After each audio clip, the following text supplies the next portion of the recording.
Okay, thank you for doing this, Sammy, and congratulations on the Golden Ball Award. How surprised were you when you found out that you got it? Yeah, I was just in complete shock, to be honest. I think after the second game, and I'd scored 8 goals, my physio was actually like, do you know, like the winner gets to go to Wembley and collects a golden ball, and I was just like I'm not going to get that. Yeah. Like, we're so far away, but yeah, here I am. Yeah, so can you explain a little bit about where those 11 goals came in games? So the first 3 was against Bedford, which was actually quite a special one. That was my first start for hashtag coming back from injury, so that was a good game. What was the injury? Torn meniscus, slight tear in meniscus, yeah. And then after that was Colney Heath, I believe. I can't even remember what the final score was, but I scored 5 in that game. And then Not too shabby. Yeah, not too bad. Then Antonians, 3 goals against Antonians, yeah. Good stuff. So are you excited about being here, and have you been to Wembley before? I've been to Wembley a couple of times, I think mainly for 2 NFL games actually. Wow, so okay. It'll be nice to be here and just watch a football game, especially since it's Man U. So have you got any particular favourites from those 11 goals? Probably my favourite would be second against Antonians. To be fair, it was a great run from Malika down the left-hand side, and probably could have shot, but she cut it in on her right, and she's left-footed, so she just played it into me, and I just slotted it in. So. Well, that's what I was like watching some of your goals and some of the team's goals. You have got some really talented teammates who do that around you. Yeah, it's not just me, honestly. My team are amazing. Emma on the right-hand side and Malika on the left. Yeah, they support me, and obviously the girls in the midfield as well. So. But your goals, they're the mixture of like powerful strikes, and then it's sort of skill and determination. One of them you like nearly brought down by 3 people, and you wriggle yourself back on your feet and still score. Where does that power and determination come from? I can't pinpoint one certain thing, but I think just playing for years and just starting from like 8 years old and just really developing my game and becoming like the striker that I am, it's just all sort of come together, really. Did you always like scoring goals? Always. Can you give us a quick sort of footballing CV? What's your background for people who might not know you? Yeah, no, so I started football when I was like 8 years old. I got picked up by Charlton really early. Was there all the way until I was like 17, so worked my way up through the Centre of Excellence.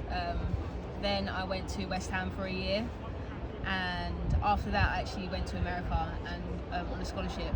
So I was there for about 4.5 years. Come back, signed for Crystal Palace for like half a season, and then I ended up just taking a break for a little while. And I thought, a couple of years went by, I was like, right, I want to get back into football. And a local team, Welling United, had started up a women's side, so I was one of the first girls on that side. And yeah, just sort of went from there. Went from Welling to AFC Acorns, and then now at hashtag United. But yeah, this year I just sort of wanted to push myself and try and play a bit higher. So. What college were you at? So I was at a junior college at first called Lewisburg in North Carolina, and then I transferred and went to Florida Atlantic University in Boca Raton, Florida. Okay. Magic.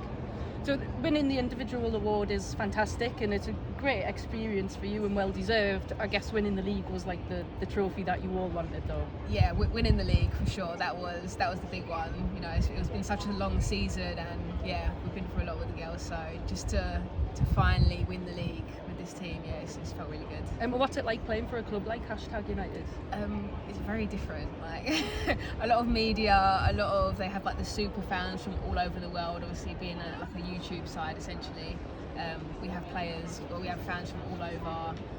Fans that literally come and watch us week in, week out. Yeah, it's just really crazy, to be honest. So it's pretty cool though, because you get good coverage for. I mean, you're at a high level, but it's still better than a lot of other clubs. Yeah. All of our home games are like streamed and stuff, and yeah, like we always get a good turnout. So what will happen between now and the start of next season? Well, I've just got back from holiday, so I feel like that's my break done, and it's just sort of, I just want to try and keep fit over the summer. I usually just enjoy myself a bit too much, get unfitted and hate pre-season, so the plan this season is this off-season, just to keep fit, so I'm ready for pre-season. So you were picked up by Charlton when you were young. Are you a Charlton supporter? Who do you support? I support Man United, but... Well, that makes the next question pretty straightforward. Yeah, I support Man U, but I grew up in Welling, so the local side was Charlton, and I used to just like go to the park and play, and Charlton would run it, and it was Deb Brown that ended up coming down and just saying like, brilliant. Yeah, I think you do good at Charlton, so yeah, I got recruited from there. So you played for Charlton, you played at West Ham, they're clubs that have won and played in cup finals. I mean, did you ever, when you were younger, or even a couple of years ago, imagine you'd be at Wembley with potentially up to 80,000, the world record crowd, watching a women's cup final? I mean, no, I think I've watched one or two when I was a bit younger, obviously being at Charlton. I think during my time there, they actually made an FA Cup final. But yeah, to be here now, obviously it's going to be a lot more memorable this time. So yeah. Amazing. So I guess you've said you're a Man U supporter. Is that who you're going to be cheering for today? Oh yeah, 100%. Yeah. Lovely stuff. Thank you very much and congratulations. No worries, thank you, Jen.